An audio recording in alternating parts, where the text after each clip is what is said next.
इंशाअल्लाह दोबारा योगी को उत्तर प्रदेश का मुख्यमंत्री नहीं बनने देंगे, नहीं बनने देंगे। अगर हमारे हौसले बुलंद रहेंगे, मेहनत करेंगे तो सब कुछ होगा इंशाअल्लाह ताला। मगर हमारी कोशिश यही है कि दोबारा उत्तर प्रदेश में बीजेपी की सरकार ना बने। योगी जी की जो एक धमक है हैदराबाद में, जो दहाड़ उनकी है, वो साफ देखने को मिल रही है आपके इस बयान में कि हम योगी जी को मुख्यमंत्री नहीं बनने देंगे इंशाअल्लाह।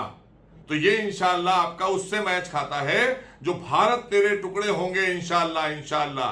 क्योंकि आपके पूर्वजों ने कांग्रेस पर दबाव बनाकर जब मुस्लिम लीग में हुआ करते थे तो देश का विभाजन कराया था। आज भारतीय जनता पार्टी की सरकार देश में है, आज अखंड भारत की सरकार है, अखंड भारत के सोच की सरकार है। इसलिए जो खंड करने की बात करेगा उसको हमारी एजेंसियां खंड खंड करने का काम करेंगी। और उत्तर प्रदेश में आदरणीय योगी जी की सरकार है, यहां किसी मुल्ला की सरकार नहीं है।